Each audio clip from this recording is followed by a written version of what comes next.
Hi, my name is Rena Amakri. Now, recently I did a video, and in that video I said, a salary can cure the disease of poverty. Only your own job can cure it. A salary can only manage that disease, the disease of poverty, but it can't cure it.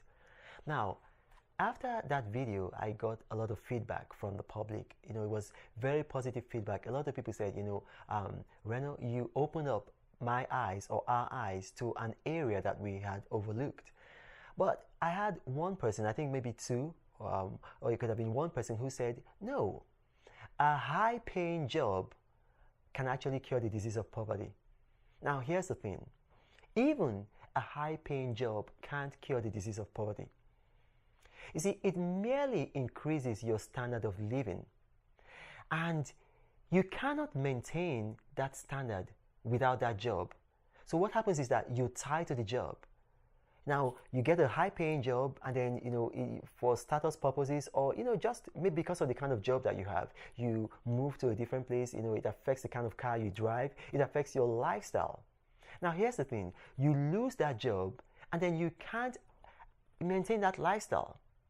And then in the final analysis, your current state is even worse than someone who is poor, because now you have a lifestyle that you can't maintain anymore, a higher lifestyle.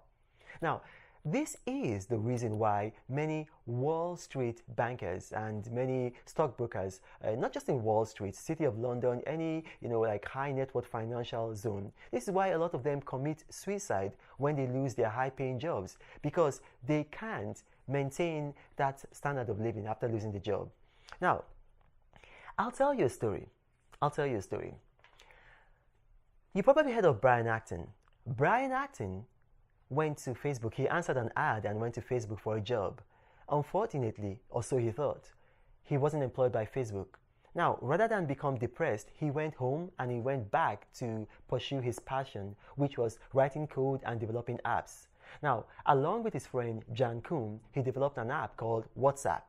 Now, they worked on WhatsApp, they built it, it had hundreds of millions of users all over the world. And then Facebook approached them and offered them $19.3 billion to buy them out from WhatsApp. Now, here's the thing. They took the money and they ran. Today, Brian Acton is a billionaire. Now, imagine, because that's a true story. Now, imagine another scenario. Suppose that instead of not hiring him, Facebook hired Brian Acton. And then you and I know that Facebook pays a very high salary. I've been to Facebook, I've taught Facebook, they pay their staff well. Now, Brian Acton would have been earning a very high salary. And he would have thought, he'd made it good. But here's the thing, he would not have been a billionaire today. He would have been tied to that job and he would have been very satisfied. And then if he had lost that job, he would not be able to maintain the lifestyle that he would have become accustomed to because of that job. Now, I'm not telling you to leave your job immediately. No, that's not what I'm saying. What I'm saying is this. When you get a salary increase, instead of increasing your standard of living, why don't you try this? Why don't you increase your standard of saving? Now, save your salary. Maybe 10%. Everybody can do 10%. Some people can go as high as 30%. Some people even as high as 50%. But save from your salary, from your wages. And the purpose you're saving for is to start up your own business. Give yourself a goal. Say 1 year, 2 years, 3 years.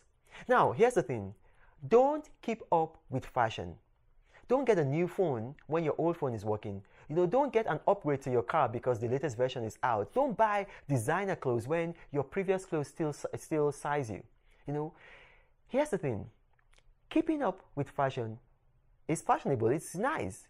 But being broke is not fashionable. Being broke is not even nice. And that's what's going to happen to you, because to keep up with fashion, it takes a lot from you. I'll also tell you this. Forget about impressing people. Just focus. Live to impress God. Don't impress people. When you impress people, people get jealous of you. But if you impress God, God gets pleasure from you. It doesn't matter even if it's in church. It's human nature. Only the Holy Spirit can remove it from man. People get jealous of people who impress them. But God gets pleasure from you. And when God gets pleasure from you, He blesses you. So forget about impressing people with your money. Save your money. And do this. Don't lend money to friends and family. That's one of the easiest ways to destroy relationships. Instead of lending money to them, what you can do is figure out how much you can comfortably give them when they ask you to lend them money. And you know what? They're going to value that relationship, and then you would have done a spiritual exercise. You would have sown into their life, and God blesses people who sow. Now, I'll tell you this. Finally, everybody is looking for money, but money isn't looking for everybody. Money is looking for people with ideas. Now, you don't have to be educated, very educated to get ideas.